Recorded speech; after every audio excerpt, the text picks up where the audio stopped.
Welcome back to the Oscar Project podcast, the show where I discuss Oscar-nominated films year by year. I'm your host, Jonathan Eaterberg, and today I sit down with Misan Harriman, director of the Oscar-nominated short film, The After, currently available to stream on Netflix. Before I jump into the interview, please make sure to subscribe to the show in your podcast player so you can get all the newest episodes as soon as they're released. If you like the interview and want to hear more, please consider leaving a rating and review in Apple Podcasts or Spotify. Misan Harriman is the director of The After, a powerful and affecting story that follows a man who has to reconnect with himself and society after witnessing a devastating random attack. After its world premiere at the Oscar-qualifying HollyShorts Film Festival, where it won Best Live Action Short, this incredibly thought-provoking short film is officially nominated for the 96th Academy Awards, and Misan is kind enough to join me today and talk about the film. Misan, welcome to the show. Thank you, sir. Thank you for having me. So first off, congratulations on a fantastic film and on your Oscar nomination. So what was your first reaction on hearing the news that you were nominated for an Oscar? You know, we filmed it, and it's funny to rewatch because I actually was completely speechless. My wife was screaming and having a proper normal reaction. I was speechless. That, you know, it's probably a bit of a cliche, but I really was. I can imagine. I think I would be too, especially with your first foray into film like this is. Crazy. Yeah. So talking a little bit about the film, for folks who haven't seen it, it tells about this man, Deo, played by David Oyelowo, who suffers a terrible loss that completely upends his life. So where did that idea come from for this story, and why did you decide to make that your first foray into filmmaking? I really wanted to look at grief and mental health, you know, because I like all of us, or most of us, had a pretty tricky 2020 with COVID and other things. And, you know, as the years went by, I realized that the repercussions of such a extraordinary year are upon all of us. So it's the first time really since possibly the Second World War that most of the known world had been flipped upside down, because you didn't, you know, in 2020 you didn't need to ask anyone, hey, how you doing, because you know they're like, right, not doing too good.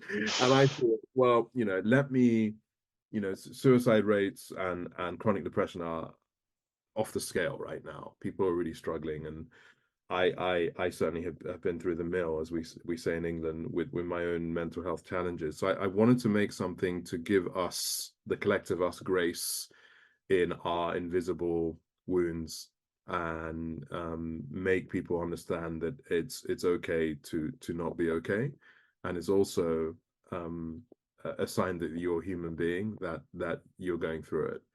And having this short, you know, has such unimaginable loss was important for me, because I wanted the audience to then see, how is this man going to bear this weight?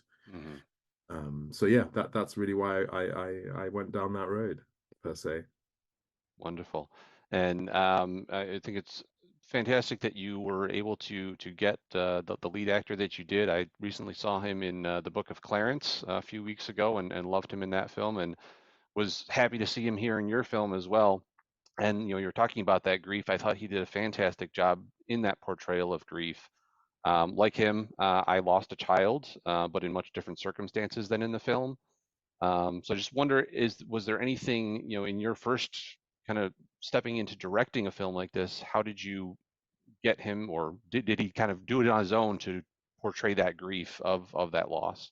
David lost his mother and father leading up to 2020, and he, you know, like many people, has been open about grief being something you live with. And I've said in other interviews, and I'll say it again now, I'm not sure what we have on the screen is acting. You know, I think he gave us something quite sacred, and I hope we deserve it. I really do. You know, he certainly did not need any direction from me. My job in that specific scene that you're talking about was to make sure the composition of this incredible expression of raw grief was captured in a way that the audience were forced not to look away, which Right. is why it's a, you know, it's a one shot, you know, steady cam. And it was, and also, you know, when an actor gives that, you don't have multiple takes, you know. So Right, right. it was more knowing when you have the emotion on the screen, which with David in that specific scene, that was a given, and making sure we captured it in a way that was utterly immersive for the audience. And hopefully that's what you saw. Hopefully that's what you saw on the screen. Yes, no, I was enthralled by that one shot that you're talking about. You know, I think it goes on for a minute and a half to 2 minutes at least, and just the seeing the young girl that he was, you know, her and her parents were in the ride share previously. She comes over, gives him that hug, and then he Woo. reacts to that, and then her parents react to that, and it's just that complete breakdown that he goes through. But then I like the point that, you know, you kept it on him, and he's able to kind of say, you know, I've had my moment. Let me regroup here, Mm. and you know, as hard as it is, it's time to move on. Yes. So I thought that was really powerful too, that it's not just that breakdown, but we get that whole kind of process of going Yep. through that realization, like you said earlier, it is okay to not be okay, but Yeah. still continue on. Yeah, and you know, speaking for myself, when I have a, and I, you know, I have anxiety attacks. I have moments where you know, I do feel like my soul is leaking, whether it's tears or something else, right? And when it's all said and done, uh, hope is still in the room, right? Um, Right. and that's what we wanted to do. We wanted to make that scene and this film not have a Hollywood sort of happy ending, you know, but we wanted to know that this man, he's still here and he's going to build himself back up brick by brick. Sure. Yep. Absolutely. And I think you definitely captured that in the film and in that final scene for sure. Thank you. Now, being your first time making a film, was there anything that surprised you about that process of kind of taking this story idea and turning it into something that we can now watch on screen and others can observe and participate in? I'm an unapologetic nerd, so everything about filmmaking is just heaven for me. You know, the collaborative process of it, it's just amazing. So Dulani, our storyboard guy, just working with him was like I was just like a kid in a candy store. You know, he's so talented, and he words and ideas that were coming, he was putting it on paper, and then we were, you know, we were just finessing it and building that out, working with Aguilar, our editor, and just finding the emotion that we needed in the, you know, in the 18 minutes that we had with this extraordinary talented woman was amazing. Working with our sound design guy who was just weaving, conjuring so many amazing sounds that you know, I needed as a director to really amplify all of the scenes that were heightened. So all of it, the stunt workers, the extras, the of course our amazing um DOP, Cybele, who you'll know from Peaky Blinders. We shot this on a large format camera, which is crazy for a short, but it allowed us to shoot Right. it we wanted to, and it was just incredible, absolutely incredible. So for me, the difference between photography and filmmaking is, you know, for me, photography can be a journey of solitude, which I love. It's me and the camera, and Hmm. I go out and I do my thing. Filmmaking is utterly collaborative, and I have even more respect for all of the people it takes to make a picture. And I felt this is where I'm supposed to be. You know, really, really loved it. Fantastic. Well, before we move on to a couple of questions that aren't necessarily related to the film, is there anything else you want to touch on about the film specifically? No, I mean, you know, I'm thankful that it was on Netflix because obviously I think there's 230 million subscribers on Netflix. So to do a film that is this raw, that can reach this many people, I think is a real win. And I'm being as frank as I can be. That is a win for me because I'm getting, you know, grandmothers in South America and you know, young men and women in Australia send me letters, emails, everything, DMs on what this film did for them. And that is something that I'll never get over, how this is reaching people from all walks of life, religions, race, whatever. It's talking to them in a way that I can barely comprehend. So that's something that my team and I are incredibly proud of. Wonderful. So I know you mentioned working primarily as a photographer before making the film with some high profile folks, of course. Mhm. But you also have a strong focus on some activism, from diversity and inclusion to mental health, like you mentioned earlier. How have you been able to use your photography, or the film obviously as well, to support some of these other causes and what you want to do? You know, I was giving a talk at a university not long, a graduating class at university, and I said, listen, to the graduating class, whatever you do in your personal and your professional life, whatever the future is going to throw at you, make sure that you build bridges. Make sure that you find a way to build bridges. And I Mm, hope work does that. And it can be a bridge within just you singularly, or it can be a bridge between the many chasms we have in the human story as we live today. And that can be poetry, it can be me speaking about things and fighting for single dads and single mums, fighting for the gay and trans community, fighting for climate action and climate change, and of course, racism, with all of the peaks and troughs of that journey.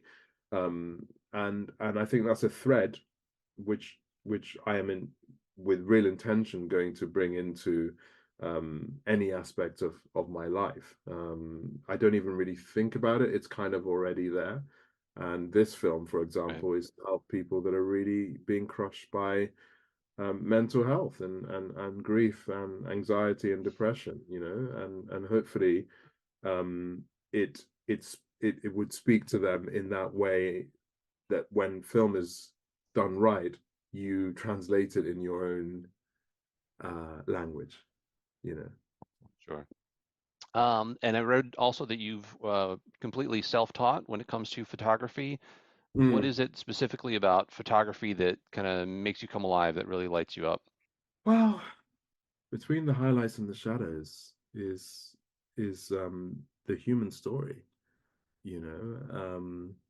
Robert Frank said, the eye must learn to listen before it looks, right? And when an image is right, it stops you in your tracks in the way few things on this earth can. And it's it's my sword and my shield and how I move through life. I will always have a camera on me, whatever happens. It's such a seemingly inanimate object that can change the world. So that's always been my attraction to imagery, and of course, filmmaking is an extension of that as well. But the still image has Right. a very special place in my heart. Excellent. I really like that way of putting it. Now, I know this will probably be a hard question, but I try and ask all my guests, if you could only name top three films, what do you think they would be? Of all time? Well, all time, of the last year, whatever breakdown you want to put on it. Oh my God. That's why it's the hardest question. Three off the top of my head. Timbuktu is a masterpiece. If you haven't seen it, you must. Barry Lyndon and Cinema Paradiso. Timbuktu, All Barry right, Lyndon. good, Paradiso. Yeah, definitely. good choices. And then in a similar vein, but a little bit more of a fun question, if you could invite three movie characters to your next dinner party, who would you be and why, or who would they be and why? So that not the actors, the actual characters. The actual characters, yep. Oh, that's a cool question. Uh, oh, um, Alfredo, in Cinema Paradiso, the old man that ran. I don't know if you've seen the film, but Yep. the old man that mentors, that runs a local cinema. I would love to spend my whole life with somebody like that. Um, yeah, yeah. So Alfredo in Cinema Paradiso, Furious in Furious Styles in Boys in the Hood. So played by Okay. Larry. Larry, now Lawrence. Initially, he was called Larry, Lawrence Fishburne, Yep. the incredibly educated father of Cuba Gooding Jr.'s Trey Styles character, and yeah, the kind of father figure everyone wanted, as a black man. To see a dad that would. There's a great scene where he's by a billboard and he teaches a whole bunch of kids in the hood about gentrification. It's one of those great cinematic scenes, and I just Right. love that character, Furrier Styles, from Boys in the Hood. Third one. I'm like looking around my office. Third one. Third one would be now this will throw you. I bet no one's going to Okay. say it. Third one would be, I don't know her name, but I think legend called her Mama Montana. So the mother of Tony Montana in Scarface, and Okay. I love this character. So she passed away, the actress Miriam Colon, in 2015, I think, and she only had, as you know, very few scenes, but Yeah. that famous scene where Tony's arrives with a big suit, and he offers his sister money, and she just dresses him down. She's Yeah. like, "Who have you killed to take this money? I will not, take your blood." And like Yeah. again, Yeah. the mother, the kind of mother that everyone needs, right? And Right. and Yeah. how she's probably the only person in the whole of Scarface that Tony sits the fuck down and actually Yep. turns into the boy that he actually really is anyway. So yeah, Tony Montana's mother would be someone. Oh, that would be one hell of a dinner to have those three together. But yeah, those are my three. Absolutely. I want an invite if you can set that up. Um, and lastly, before we wrap things up here, I'm sure you're plenty busy with the promotion on the film leading up to the Oscars, but what do you have next going, and where can people follow you on social media to get any updates for what you're Yeah, I working mean, on next? Instagram's probably the best, which is just my name, Misan Harriman on Instagram. And I think, to be honest, the next thing is to try and just get my head around Oscar season. And I've never done anything like this in my life, so I'm heading off to LA pretty soon. And I'm going to just try and enjoy it and be in the moment as much as I can possibly be. I'm reading a lot of scripts at the moment, and developing a few ideas of my own, and hoping to work with people like David and my amazing producer Nikki Bentham again, and we'll see what fate throws at us. But I hope I will be able to do more in this industry. That's fantastic. I hope so as well, because if this is any indication what we can expect from you, I think whatever else is next is going to be just as good. Thank you, sir. I appreciate that. Well, Misan, thank you so much for taking the time to talk to me today. I really enjoyed speaking with you, and of course, best of luck at the Oscars next month. Thank you, sir. I'm going to need it. Thank you. Thank you again to my guest today, Misan Harriman. His short film, The After, is streaming on Netflix and is nominated for Best Live-Action Short Film at the 96th Academy Awards. The Oscar Project podcast is written and produced by me, Jonathan Eatroberg, with editing assistance from Joshua Eatroberg. Please join me next time where I return to an author interview after a few weeks off. Until then, I hope to see you at the movies.